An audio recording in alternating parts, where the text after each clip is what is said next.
Sa akin kasi ang importante is yung mamahalin ka talaga ng totoo, tatanggapin kung ano yung meron ka, diba? Like, ako kasi hindi naman ako single na ako lang. I have 2 children, diba? So, maraming kailangan i-consider. So actually, kaya Filipino siya, kaya Chinese siya, kaya Amerikano siya, o kung anong nationality. Ang importante kasi is yung nagkakasundo kayo. At saka, nagpa-follow kayo ng, kumbaga, yung mindset nyo, kayong dalawa. Kumbaga, hindi lang kayo isa, kayong dalawa parang isa, parang gano'n. So, kailangan talaga ng, kumbaga, mahal mo. So, it doesn't matter kung ano yung nationality. At saka nagkakasundo kayo, I guess.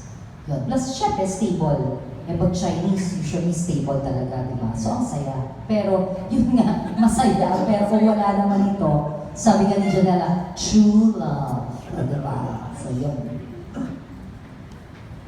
Kay Encho, nandito ka na ba ng Chinese? Meron po. Nagkaroon ka ng girlfriend ng Chinese din. Yung first. Bakit hindi tumagal? Nung bata pa naman kami, nasa Naga pa ako nun, tapos si Buwan siya. So, malayo rin kami ng time ko. Tsaka yun, hindi niyo pa ako kilala ng time. I'm sure.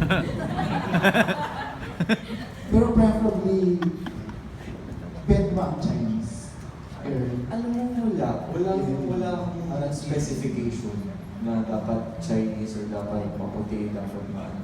Siguro, marunong lang magluto, ganun. Yung typical na hindi, typical na hinahanap ng isang husband. Hindi naman chimay yun Hindi naman chimay yun Eh, grabe, hindi. Marunong magluto, may edad. Ay, Nakakalok. basta ano lang.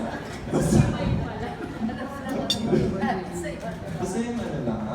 Yung sabi nga, pero yung sinabi ng Janet, true love. Let's go, Janet.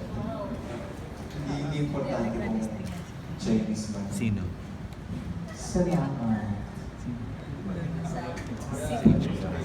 Thank you. Kaya before we proceed to our next person, tanong ko lang si Mother Lily, send kasi